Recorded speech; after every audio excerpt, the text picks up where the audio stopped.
Hello, and welcome to Central Booking, where writers and readers are the authority. I'm your host, John Valeri. Today, I'm in conversation with blogger extraordinaire and all-around maestro Ethan Schneider. You may know Ethan from his popular blog, A Book a Week, a labor of love he started all the way back in 2012 after vowing to read and review, you guessed it, a book a week, which equates to 52 books a year for the mathematically challenged among us. Or is that just me? 8 years later, Ethan's blog is still going strong. In addition to his thoughtful reviews, which often include cultural commentary and personal reflections that elevate them beyond straightforward analysis, he also offers Friday Flicks, a recurring blog feature in which he compares movie adaptations to their source material. The book was better, or was it? You'll have to check out his site for the answer to that one. Thanks to this year's pandemic and the resultant stay-at-home orders, Ethan has also brought a book a week to Instagram, which allows him to combine written words with eye-capturing photography, complete with the occasional four-legged photobomber. Hashtag Bookstagram. Beyond blogging, Ethan is an accomplished musician and composer. He holds an undergraduate degree in music from the University of the Incarnate Word and a graduate degree in music composition from the University of Houston. He now works in retail after time served in the public education system, but still teaches music and plays gigs on the side. You can social media stalk him if you want the proof. But books are Ethan's main beat, at least for the purposes of this interview. So let's get to it, shall we? Hey everybody, welcome to another episode of Central Booking. Today I'm very excited to be in conversation with Ethan Schneider, who is the master of the A Book a Week blog, which is one of my absolute favorites. So I thought I would do something a little bit different and have Ethan on the show today to talk a little bit about books and blogging and life in general down in Texas. So welcome to the show, Ethan. Hey, thanks for having me, John. It's Yeah. really exciting. I'm happy to have you here. We were talking before we started recording how it's funny. You feel like you sort of know people because there's this whole community of readers and writers and bloggers, and we spend a lot of time online, tweeting at each other and all that stuff. But we've never actually spoken in real time before, so this is kind of cool. Yeah, this is our first interaction in real life or virtual life, whatever you want to call it. I know, and we decided to record it. Aren't we brave? Yeah. Brave or stupid, I don't know. People always tell me you're either really brave or really stupid. Yeah, we can which one it is. We can only go downhill from here, honestly. So I digress a lot. It'll be entertaining one way or another. Yeah. Good ways, bad ways, any ways at all. They say like any publicity is good publicity. So, but anyway, I figure, a natural starting point would be to ask you about your blog. You're a Book a Week blog. So can you tell us a little bit about your origin story? What made you decide to undertake the project? Yeah, so I started A Book a Week back when I was doing my undergraduate degree, which seems like a lifetime ago at this point. But it was actually 8 years ago. It was New Year's Day of 2012. And I realized that the book that I had been trying to read, if you can call it that, had been sitting on my table for about 3 months, kind of ignored, as life, I guess, as a student at the time and balancing that with work. I wasn't reading. And before that, reading had been such an important part of my life. My mom is a teacher. And so naturally that comes, into play as it's just an expected that you're going to be a reader. But I really wasn't reading for pleasure at all.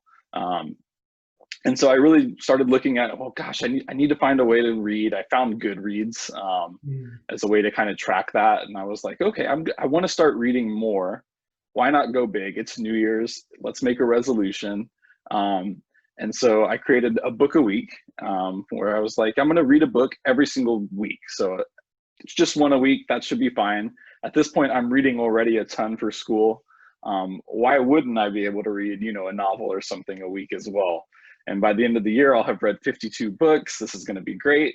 And then kind of the blog started just really to keep myself honest. I didn't really know about like the book community online as a whole. I wasn't really a member of like forums or any of that, but it really just started as a policing kind of activity to keep me honest about it.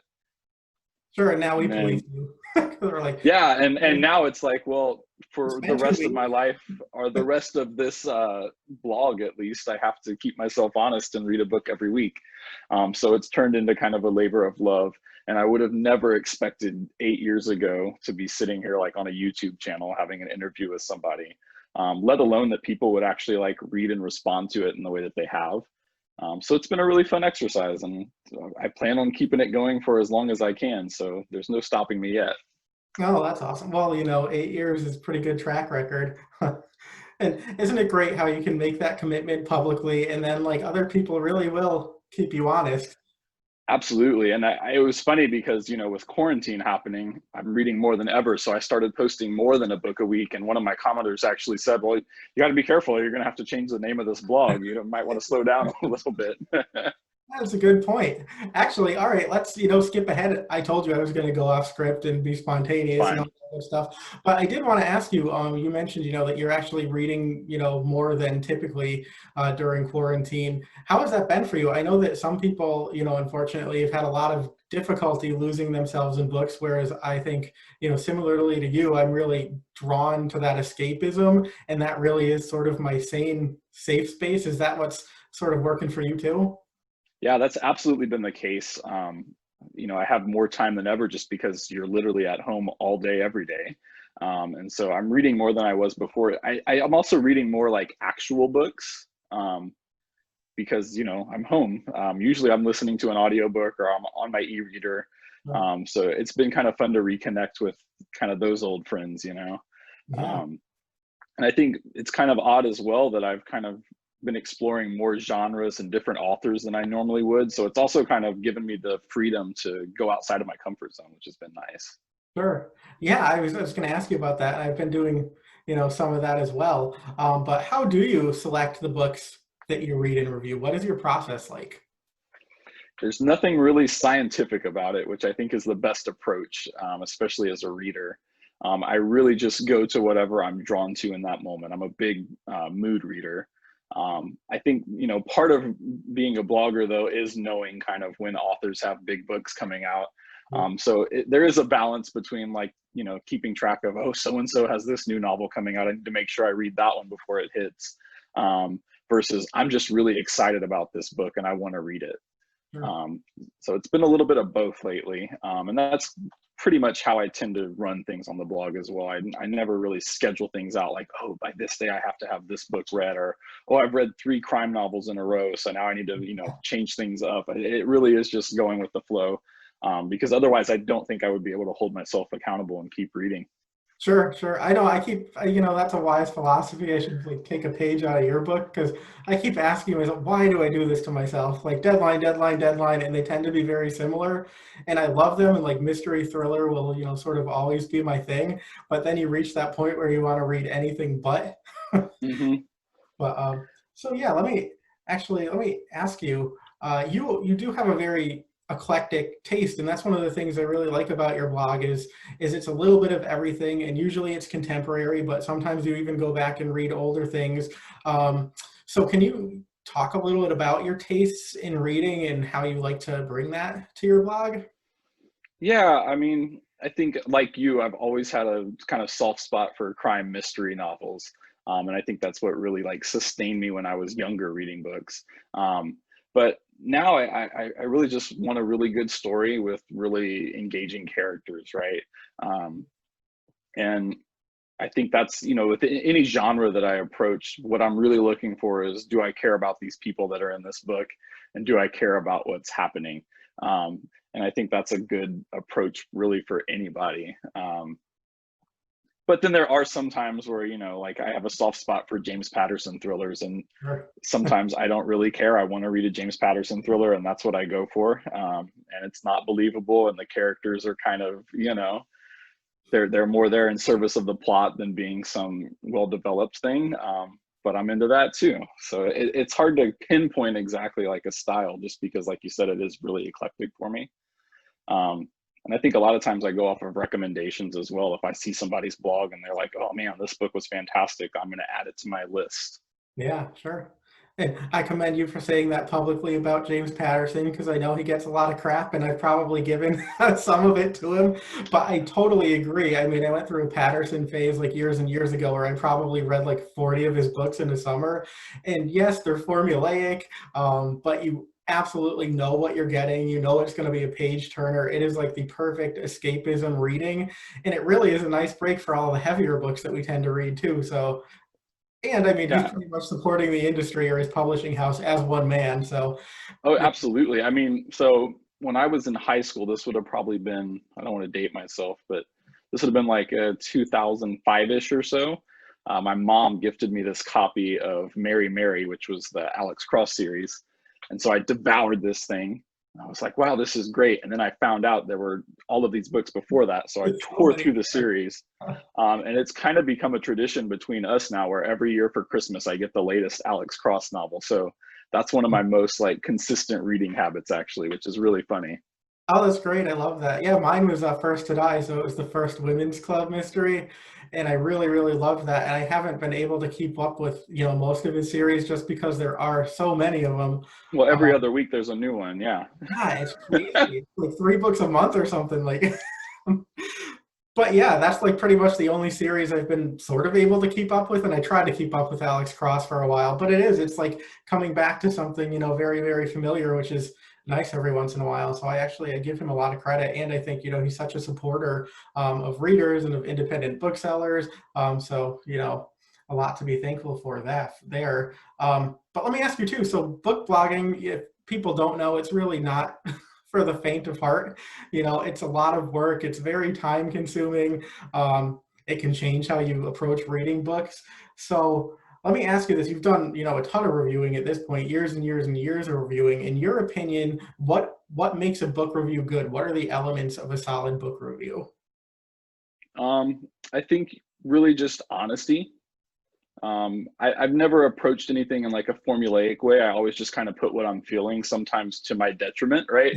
But I think giving an honest reaction. I think also sharing a little bit about yourself in those reviews as well really helps, because it's going to give a reader a perspective of where I'm coming from.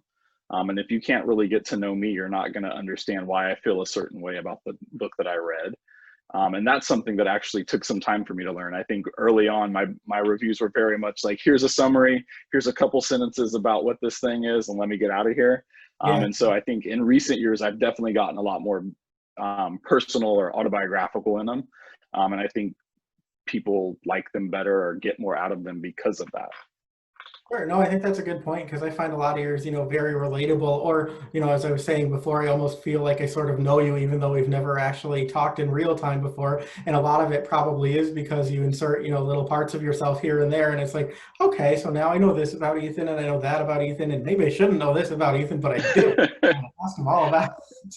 Um, but also, for people who don't know, can you give me an approximation? How long do you think it would take on average to write one of your book reviews? And I know it depends on the book, it depends on the mood you're Yeah. in, but if you had to like put some kind of number to it, if there is an average, what do you think it might be?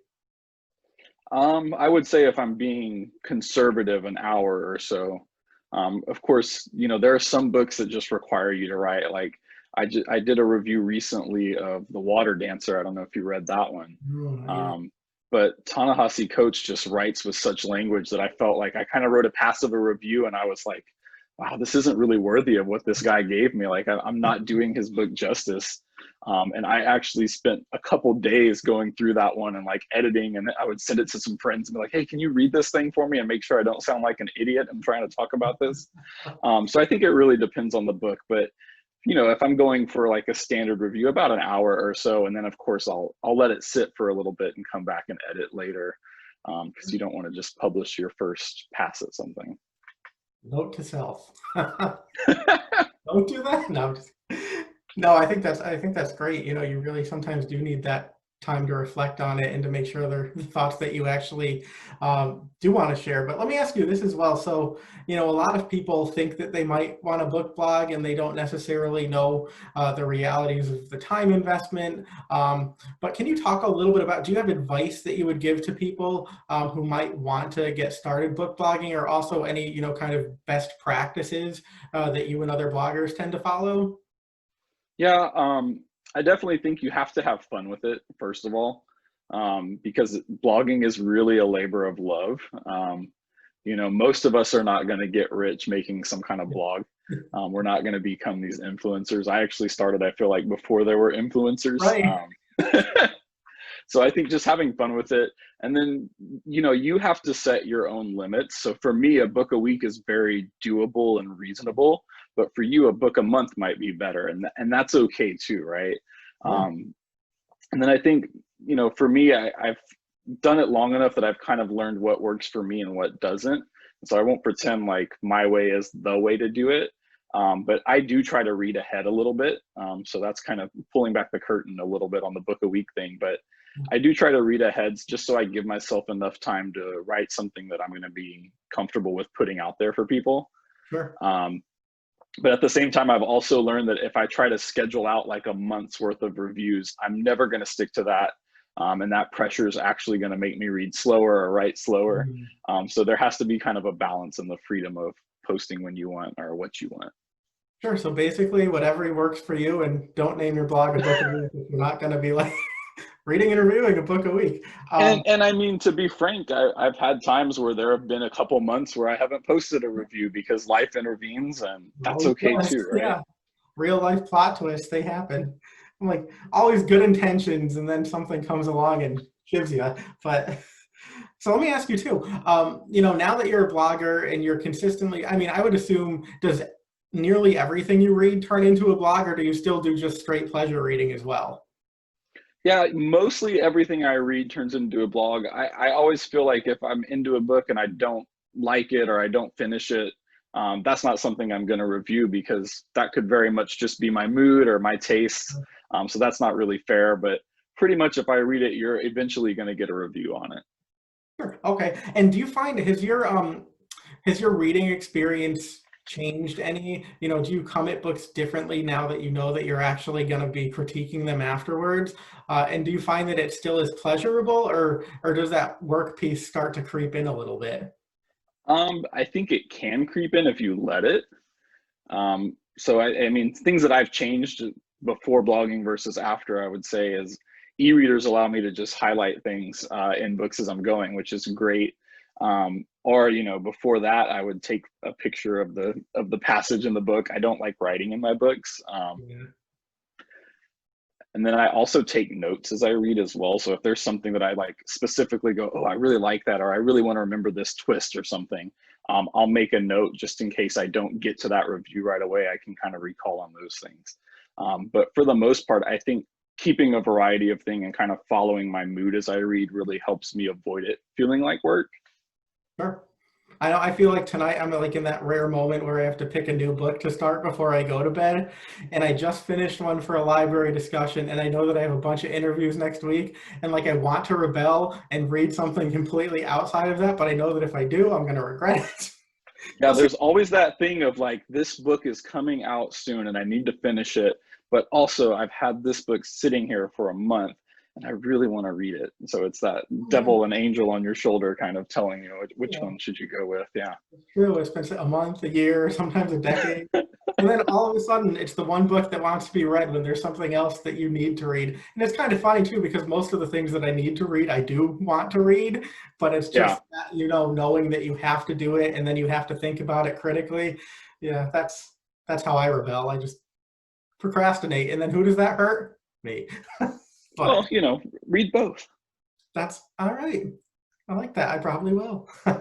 So let me ask you too, before we move into a more general discussion and away from the blog, you do a feature sometimes too called Friday Flicks. So people who are into movies and adaptations, can you talk a little bit about that, and also how you compare a book to a movie and what your thought process is on that? Yeah, I actually started that just because I love going to the movies, and that's one of the biggest things right now with COVID that I'm missing so much. Is all of these movies were supposed to come out that have just been stopped. But I mean, that's where streaming and all of that starts to come into play and fill in the gaps. But it's still not the same. But I really started that just because if I read a book and it turns into a movie, I have thoughts on it. I think all of us readers, and usually it's, man, they really screwed up this book.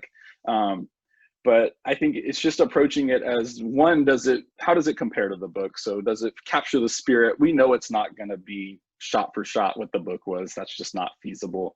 So do I feel like it captured the mood? Do I feel like it captured the characters accurately? And And then other times it's just, man, this was not what that book was at all, but I really had a fun time with this movie and I really liked it still. I feel like I'm giving you all the answers of, it's just whatever you want, and that's just the way it is. But sometimes that's it. So Friday Flicks really just started as a way to comment on books that I've read that have become movies. And that's a little bit less common for me just because I don't always have the time to add that extra post in. Yeah. But I did just watch the Doctor Sleep movie, and so that's going to be something that comes out soon because I have lots to say about that one. Oh, something to look forward to. That's Little teaser. All right. And yes, I can feel your pain with all the movies being delayed and stuff. The one that got me was Halloween Kills. I'm like, seriously, we have to wait another year? Like, especially when they drop that teaser. I know, it looks so good.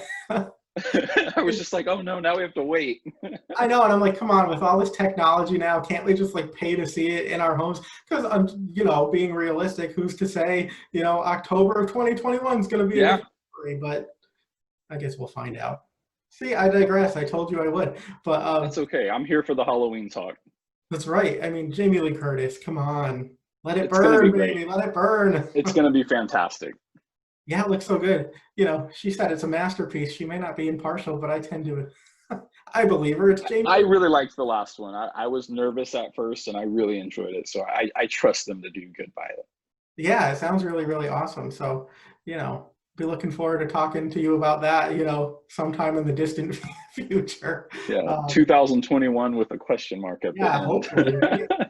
I'm like, if it doesn't happen in 2021, they just need to put it online because it's going to leak anyway. But all right, so let me ask you, so more generally, you said that your mom is a teacher, so of course there is an expectation that you were going to be a good little reader. But can you tell me, what are your first memories of books and reading? So my mom read to us every day.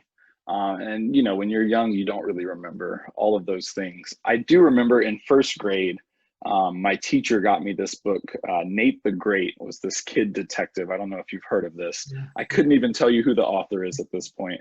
But it was this whole series, and they were like chapter books, for first graders, basically. But it was this kid that solved mysteries on his street and in his neighborhood. And so that kind of hooks me at a young age to read because, they would assign us a lot of stuff and I could read and I wanted to read, but I didn't want to read what they were telling me I had to read. Right. I was rebellious, I guess, in that way. So that was the way the teacher kind of hooked me to the mystery genre really quickly. And so that's my earliest memories. And then, of course, I'm the kid that was reading all the Harry Potter books when they came out. To the point where my mom had to just buy multiple copies so we could all be reading the latest book at the same time, because otherwise we're fighting over the only Harry Potter copy. Right. And so I think that was it. And then I read the Encyclopedia Brown was another one of my favorite ones growing up. I just loved a good mystery always. And then I feel like kind of in middle school, I kind of stopped. Like I couldn't tell you that I was reading for pleasure back then. I think it was more, this is what school's assigned and this is what you're going to read. And so by the time high school happened, that's when my mom really started finding books that she thought I would like, usually crime books that were maybe a little bit inappropriate for me, but it got me reading and that was the goal. And so from then I've just been, a really strong reader and really love doing it just for the fun of it. Sure. Well, your mom must be very proud. A little pat on the back for her. Right. Yeah. And, it's funny you would mention Harry Potter too, but yeah, growing up when those were actually coming out and the releases were sort of like an event. I mean, what a cool time to live through. Like people actually up for hours and hours and hours, like for a book. I remember it blowing my mind. It was crazy to be a part of that, but so much fun. Another digression. But anyway, so let me ask you, you spoke to this already a little bit, but reading can be a really, really subjective experience. And even our own tastes tend to depend on, what's going on in the world, what's going on in our own personal lives. So what to you makes a good story? I know that you said that characters, really need to compel you, but are there other elements in your reading that you prefer, must be there if it's really going to strike you? Yeah, I mean, I think, it's always a balance between character and plot, right? And if you lean too far into either one of those, it's not going to be as good of a book for me. Sure. I've read great books with really good characters, but nothing really happens in them. And you're like, well, Mm. why did I read about this? So I think it's always been kind of that balance. Especially now that I read so much, it has to be something that keeps my attention and keeps those pages turning, or else I'm probably just going to put it to the side and find something else that does. So I think that's really the balance for me, is strong characters with some kind of plot that really keeps things moving. Sure, sure. So let me ask you then to follow up on that. Have you always been able to put books aside that, don't necessarily engage you 100%, or is that something that, you've sort of learned in time as you've gotten busier with your commitments? No, I really, if I don't like a book, I'm not going to spend my time on it. I think that goes back to high school. I'll admit, like, reading some of the classics, I Mm. would just stop reading those things and go look up on the internet what happens in this thing so I could speak about it. All my teachers now are looking on with disgust at me, but yeah. So I don't think, with as many books as there are out there to read, I don't think it's worth spending your time on something that's not vibing with you or appealing to your sensibilities. Um, Definitely, I'm more willing to do it now, and I think I do it more often than I did, just because of time commitments, and that book a week goal starts to weigh down on you. Yeah. Um, No, I can appreciate that, and you do save yourself a lot of time if you're not really engaged in something, and if you know you're not going to give it a fair review or review it at all. It's a point well taken. So you spoke to us a little bit about the books that really interested you as a child and that you still remember. But can you talk, about some of the books that have really caught your attention recently and that you might recommend to people just for being engaging reads? yeah, I mean, lately I've been kind of on a horror kick. So I read Paul Tremblay's latest Survivor Song, which is about this pandemic that's happening. So it was oddly appropriate. And I really enjoyed that one. And then I just reviewed Stephen Graham Jones' new one, The Only Good Indians, Yeah. which was just this brutal horror novel. And so that's kind of where I've been at. I have Riley Sager's latest also sitting. I love a good haunted house story, so that's kind of waiting for me as well. And then I think going back a little bit, there's this new book I read called Please See Us by Caitlin Mullen. And it was just really, it was that perfect balance of like characters and plot. So it's about Atlantic City, and these murders that are happening. And it was just such a great read. And I remember it was the kind of book that I kind of kept reading throughout the night. I didn't really have to finish it, but I was like, oh man, I have to see what happens. I'm into this. So that's a really good recent one. And then what am I reading now? Oh, I'm almost done. Emma Donoghue has a new one coming out, I think in a week or so. And it's actually, oddly enough, about the 1918 flu pandemic as well. So I'm heavy into the COVID reads right now, I think, too. Yeah, there's escapism. I'm like, there Yeah. it is. I don't know. You might have just made up my mind for me though, because I got the new Riley Sager book too, and it's been sitting in a box since it got here. Because I know, as soon as I open that package, I'm going to start to read it, and I don't Yeah. really have the time to. But that might be the one because it feels like a good time for a haunted house story. And his Yeah, last we one. could do a buddy read on that one for sure. Oh yeah, we totally should. Okay, there, you heard it here first. Decided. Oh yeah. All right. So actually, we already talked about how your reading habits have kind of changed a little bit, with the pandemic and all that fun stuff. I'm glad at least you can still find escapism in it. I feel so bad for the people who can't because it's Oh, like, I know. what are you gonna Well, I do? mean, to be fair, there's a lot to be weighing on your mind right now. So I totally Absolutely. get why people can't. But I'm happy to kind of escape into some of this fiction that I've been reading. Yeah, no, I feel very fortunate to be able to because I know that people are really depressed about the fact that they can't read the way that they used to. And it's funny, but always I have found personally that in my darkest times, like it's the books that keep me sane. And like if there's a day that I can't read for 5 or 10 minutes, like that's when I feel like I'm gonna completely lose it. Um, whether Yeah, you ever wanted or needed to know, but it's the truth of it all. the um, sanity keeper. yeah, it really is. Even when the stuff is like really, really dark. And I honestly, at the start of everything back in March, that was really all of my stuff was very dark. And I'm like, wow, why am I going there right now? But that's where I was going. Yeah, and even if you weren't going there, all of a sudden there's like a plot twist or something, and you're like, oh, of course. cancer or this or that. And I'm like, this is really not what I wanted to be reading right now, but okay, maybe it's what I should be reading. Um, all right, so I guess I'll start to wind down a bit, unless you want to, share anything about yourself outside of reading. Like I know that there's a keyboard behind you, and I'm not going to say, "Hey, play us something," because you already told me, John, I'm not going Yeah, to play anything. we're not. We're holding out for the fundraiser to be determined. We'll do a concert. You'll sing and I'll play, and we'll see what happens. Right, and everybody will But be like, "Mute, not for you." For me. The piano is great, but can you shut the singer up? But I mean, I did start my Instagram. If you want to talk about that for a little bit, yeah, kind yours. of be Yeah, please do. so that kind of became my quarantine project. I've talked about doing it for years. When I started 8 years ago, Bookstagram wasn't really a thing, um, let alone Instagram. I feel like I don't really know. And so we're sitting at home and it's been about a month. And I was like, you know what? Now's the time. Like, I have the time. Why don't we start this thing? And so that's been really fun, just to kind of see what everybody else is reading and kind of get to meet and interact with people that I wouldn't have otherwise. Because it's a very different community, but also they share the same values as the blogging community, and there are Right. lots of good recommendations and things like that. So it's been really exciting for me to kind of try my hand at something different.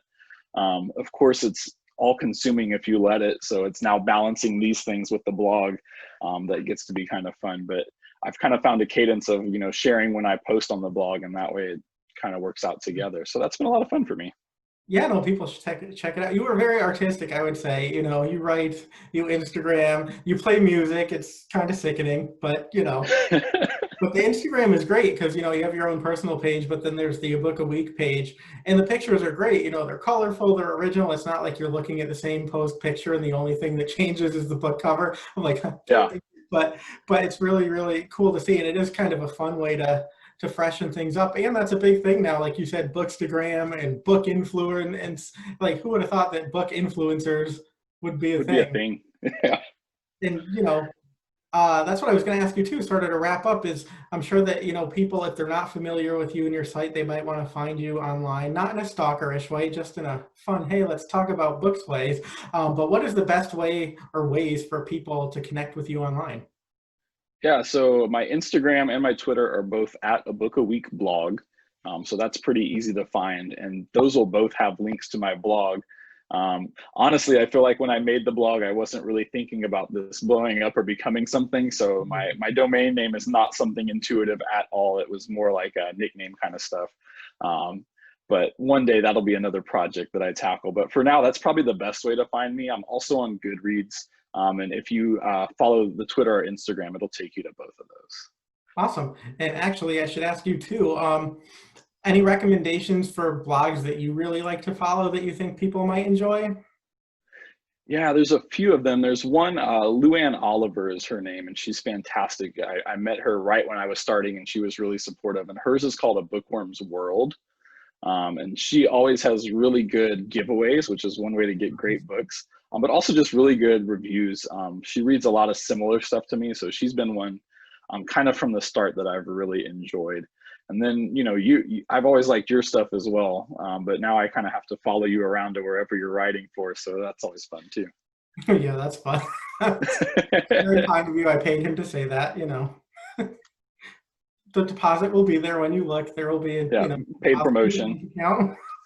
Of course, come on, we write about books. It won't be very much. I can't promise you'll be able to buy a cup of coffee with it, but You might not even be able to buy a book with it. Yeah. yeah, probably not. All right. So thank you so much for dropping in, Ethan. It was really great to talk to you. I really enjoy following a book a week. So I'm going to be looking forward to what you're reading next, and maybe we will chat about it again sometime soon. Absolutely. Thanks for having me. That's it for this episode of Central Booking. Thanks for watching, and be sure to subscribe to our channel so you don't miss a thing.